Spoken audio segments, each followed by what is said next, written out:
Good morning, ATown. I'm Ian. It's Tuesday, September 24th, and here's what's happening at ATown today. It's Hispanic Heritage Month, and today we salute baseball icon Roberto Clemente. Clemente played 18 seasons for the Pittsburgh Pirates and was a 9-time All-Star and 1960 World Series champion. Born in Puerto Rico, he was the first Hispanic player inducted to the Major League Baseball Hall of Fame. Known for his humanitarian efforts outside of baseball, Clemente died in a plane crash in 1972 while delivering supplies to earthquake victims in Nicaragua. Today, the Roberto Clemente Award is given to baseball players who carry on Clemente's commitment to community involvement, philanthropy, and humanitarian service. Today, we want to share just a few highlights from our first Hispanic Heritage Conversation. We sat down with Assistant Principal Liana Keys and Latinx member Gabe Guerra to talk customs, traditions, and cultural identity. Take a look. I'm Liana Keys, and I'm an assistant principal here at Albemarle High School, and today we're talking about Hispanic heritage. And I'm Gabe, and I'm a senior here at Albemarle. Well, I was born in El Salvador. As far as I know, my whole family was born and raised there.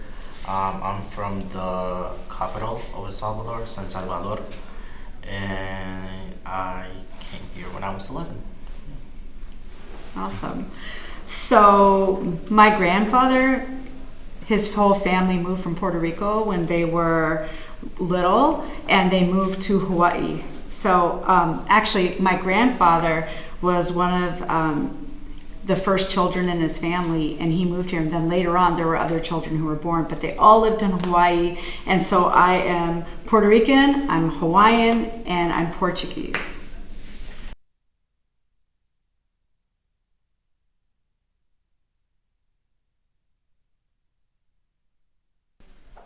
So I'm a multiracial, multi-ethnic person, so I'm not just Hispanic. I have Portuguese blood, I have German blood, I have Hawaiian, indigenous Hawaiian blood. And I think about how different my experience is here in America compared to my grandfather, my grandmother. Their lives were so different. They weren't even American. They moved to Hawaii at a time where Hawaii wasn't the United States yet. So I have a completely different experience to them. Sometimes when they talked about their lives, I was like, that's not like my life at all.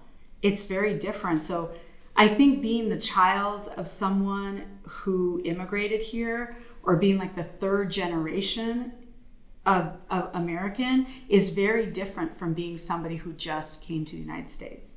What do you think it'll be like for your children someday, or your grandchildren?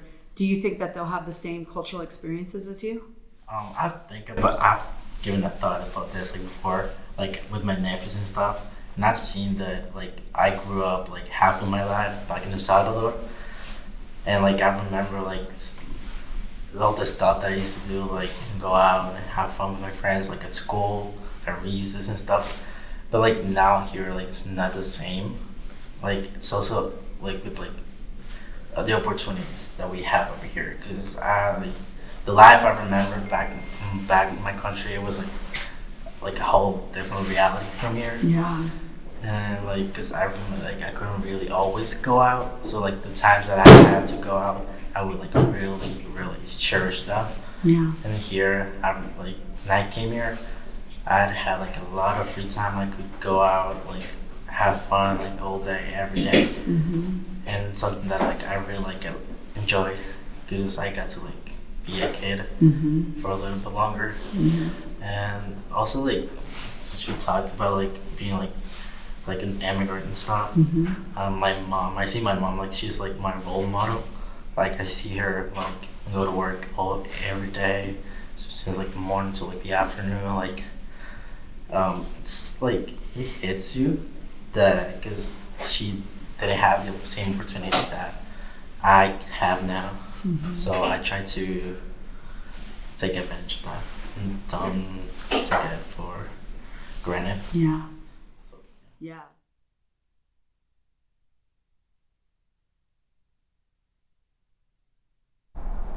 You can see this interview in its entirety on the ATown Today YouTube channel.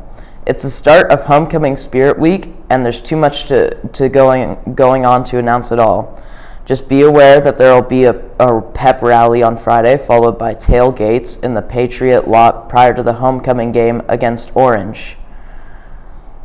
We'll also celebrate homecoming by introducing you to our second staff celebrity doppelganger contestant. This week, it's this guy, Miss Chris Siegler.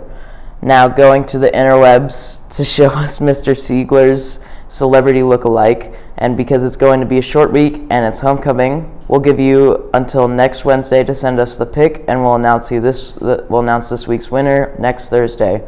You can DM your entry to ATown Today on Instagram or email the pick to wpat@k12albemarle.org. And now here's Jacob with sports news.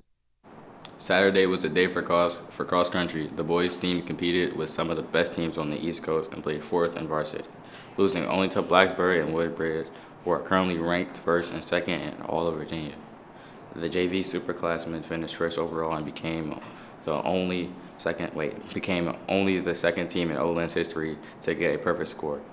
Caleb Galen led the boys to victory, while Jack, Mackey, Brody, Lawson, Eli Duncan, and Brett Phillips followed close behind. The girls team finished 15th overall out of 91 schools, and JV finished 8th out of 29 schools. The team will now enjoy a 2-week layoff before traveling to Cary, North Carolina to take teams on from all across the southeast coastal region tonight. The volleyball team will look to continue its undefeated season against Goochland at home in the Big Gym. JV will serve it up at 5:30 with varsity to follow up.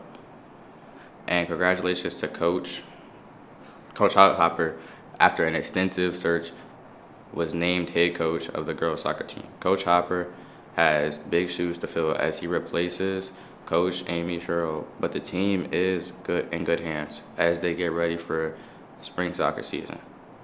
That's all we have today. We'll see you tomorrow at ATown. That was tough. That was it.